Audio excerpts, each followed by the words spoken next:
ফাঁড়ি থেকে ঢিলছোড়া দূরত্বে চুরি হলো 4 থেকে 5টি দোকান। ঘটনাটি ঘটেছে পশ্চিম মেদিনীপুর জেলার চন্দ্রকোনার রামজীবনপুর পৌর এলাকায়।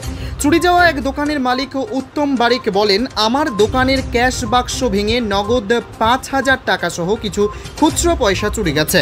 আরও কি চুরি হয়েছে সেটা দেখে বলতে হবে, তবে এটি প্রথমবার নয়। এর আগেও এরকম চুরি হয়েছে 2-3বার। থানায় কমপ্লেন জানিয়েও কোনো কাজ হয়নি। দোকানের ক্যাশ বাক্স ছিল, ক্যাশ বাক্স ভেঙে খাতাপত্র এবং টাকা পয়সাও কিছু ছিল, 1,500 টাকার মতন।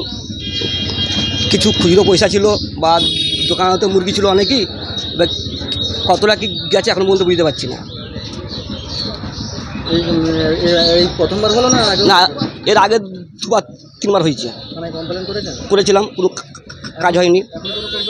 এখন গেছিলাম, ওরা বললো যে লিখিত করতে, তারপর ইনকোয়ারি করতে আসবে। আপনার নাম? আমার নাম উত্তম বারিক, বাড়ি বাসুলিয়া, এখানে ব্যবসা করি।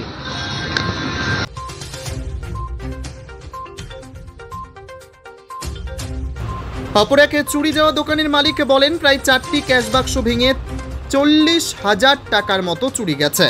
তার দাবি, এটাও তার প্রথমবার নয়, এর আগেও চুরি হয়েছে। এবারও আবার থানায় অভিযোগ জানানো হয়েছে।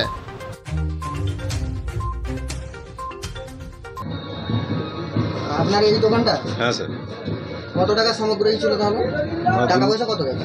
টাকা প্রায় 40,000 টাকা মতো গেছে ক্যাশ। দোকানে, হ্যাঁ, দোকানে ডয়ার 4খানা ডয়ার ছিল, ডয়ারকে ছুটিয়ে ভেঙে দিয়েছে 4 ভাগে দিয়ে উপরে। এই দিকে মানে এই ফুটে এসে এবারে প্রথম হয়েছে। এর আগের বারে ওই ফুটে যখন ছিল বাস স্ট্যান্ডের অপোজিটে যেটা বাস স্ট্যান্ড হয়েছে, ওখানে 3বার হয়েছিল। আর এরকম চুরিটা হামেশাই হতেই থাকে। হ্যাঁ, পাশাপাশি দোকানদারগুলো তারাও জানে বছরের মধ্যে তো 5-6বার এরকম চুরি হচ্ছে। এইটা অ্যাডভান্সটা ভেঙেই করেছে। হ্যাঁ, চাবি খুলেনি, সামনে পজিশন রাস্তা, মেন রাস্তার গায়ে তো উপর থেকে গেছে ওরা, দিয়ে অ্যাডভান্সটাকে তুলে ভেঙে নিচে ঢুকেছে। লিখিত অভিযোগ করেছি, থানায় গিয়েছিলাম ফাঁড়িতে। ফাঁড়ির স্যার বললেন যে একটা লিখিতভাবে দিন, সব লিখিতভাবে দরখাস্ত দেবো। আমরা একটু সময় নিল, এই যাবো 8টার মধ্যে, 9:30টার মধ্যে। গৌর মান্না, নতুন গ্রাম, পশ্চিমনগর। কান্নায় ভেঙে পড়ে অপর এক দোকানের মালিক কুশ দাস বলেন, অনেক কষ্ট করে দোকান করেছে, মহাজনকে দেব বলে 10,000 টাকা দোকানেই ছিল, সেটিও চুরি গেছে। যদিও এই প্রথমবার তার দোকানে চুরি হলো। প্রশাসনের কাছে আর্জি জানিয়েছে যাতে দ্রুত যারা চুরি করেছে তারা ধরা পড়ে। গতকাল রাত্রিতে রামজীবনপুর বাসস্ট্যান্ডের সামনে দোকানদাররা প্রত্যেকেই দোকান বন্ধ করে বাড়ি চলে যায়, কিন্তু আজ সকালে দোকান খুলতে এসে দেখে তাদের দোকানের তালা ভেঙে নগদ টাকা সহ জিনিসপত্র চুরি করে নিয়ে গেছে দুষ্কৃতীরা। থানায় বারে বারে জানিয়েও এর আগের চুরিগুলোর কোনো কিনারা করতে পারেনি পুলিশ। যদি আবারও চুরি যাওয়া দোকানের মালিকরা অভিযোগ জানিয়েছেন, থানায় অভিযোগ পাওয়ার পর তদন্তে নেমেছে পুলিশ। আমার এই দোকানটা কত টাকা সামগ্রী ছিল? আমি মহাজনকে দেবো বলে কালকে আমাদের পুজো ছিল, ওনার জন্য পয়সা নিয়ে এসেছিলাম যে মাল তুলব।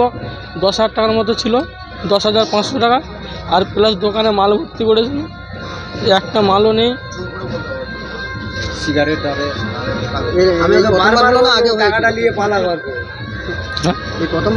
প্রথমবার হয়েছে। আরো কিছু সামগ্রী নিয়ে গেছে? হ্যাঁ, দোকানের আর কিছু মাল নেই, যা মাল ছিল সব নিয়ে চলে গেছে। আপনার নাম? কুশ দাস, বাড়ি রামজীবনপুর ফাঁড়িগড়। অভিযোগ করেছেন?